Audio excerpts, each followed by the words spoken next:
అయ్యో దేవుడా, ఏ జన్మలో ఏం పాపం చేశానో ఆ కోతిని నా ఇంటి కోడల్ని చేయబోతున్నావు. ఇది నీకు ధర్మమా? మహేష్ బాబు లాంటి నా మనవుడు ఎక్కడా? అడవి నుంచి వచ్చిన ఎలుగుబంటి లాంటి అదెక్కడా? మట్టికి మాణిక్యానికి ముడి పెట్టావేంటి తండ్రి? బామ్మ, ఏంటి సౌండ్స్? ఆ పాటలేంటి, ఆ డాన్స్లేంటి?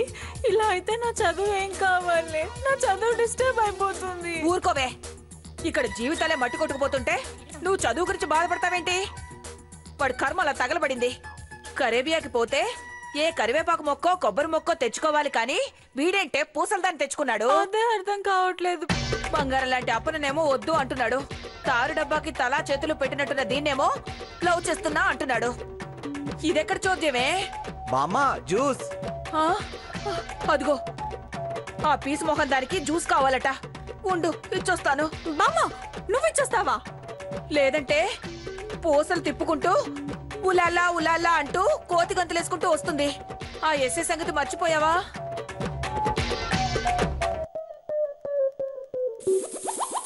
ఇదిగో మా బామ్మ జ్యూస్ తీసుకొని వస్తుంది, కాసేపు ఆడుకుందాం. ఆట యాక్టింగ్ అని చెప్పి ఆట ఆడమంటే పెట్టి నాకు ఆటలు రావు. ఎహే, ఆట అంటే మన ఇద్దరం ఆడుకుందామని కాదు తల్లి, మా బామ్మ నువ్వు పట్టు పడదామని. అయ్యో బాబు, మోసలు వదిలేయండి. నో, ఇందాక నేను ఎలా కొట్టింది, నన్ను ఎలా తిట్టింది, వాటన్నిటికీ కలిపి రివెంజ్ తీర్చుకోకపోతే నాకు నిదుర పట్టదు. ఏమో, నాకైతే ఇష్టం లేదు. ఆహా, నేను చెప్పినట్టు చేస్తావా లేకపోతే లెక్క సెటిల్ చేసేయమంటావా? వద్దులే, చెప్పు ఏం చేయాలో చెప్పు.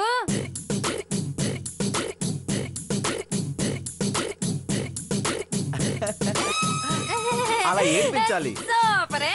హే కమ్ ఆన్, యా యో యో.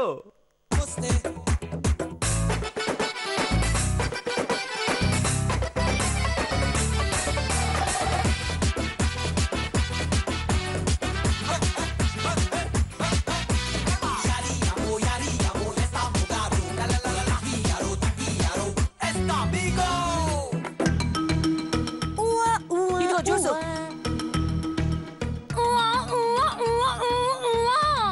ఏంటంటే ఈ ఖరీదాని గోలా? అలా ఏడుస్తూ ఇవ్వకపోతే కొంచెం నవ్వుతూ ఇవ్వచ్చుగా అంటుంది. అంటే దానికి నా నవ్వు కావాలా? ఇస్తాను, తీసుకోమను.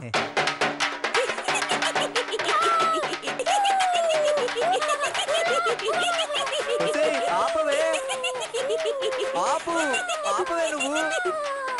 చూడు నా బంగారం భయపడుతుంది చూడు, ఊసలన్నీ ఎలా వణికిపోతున్నాయో చూడవే. ఊసలు వణికిపోవడం ఏంట్రా పిచ్చి వెదవా? ఇదిగో జ్యూస్ తాగు. నా డార్లింగ్ ఫేస్ లాగా జ్యూస్ చాలా అందంగా ఉందే. జ్యూస్ రుచిగా ఉంటుందిరా, అందంగా ఉండడం ఏమిటి? అయినా ఈ జ్యూస్ ని ఈ కర్రీ మొహన్ దాంతో పోలిస్తావా? ఛీ!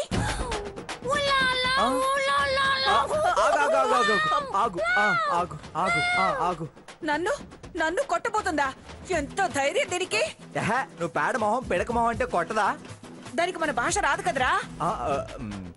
భాష రాకపోతే ఏంటి, భాషా సినిమాలో రజనీకాంత్ లాంటి నీ రియాక్షన్ చూసి అది పట్టేసింది.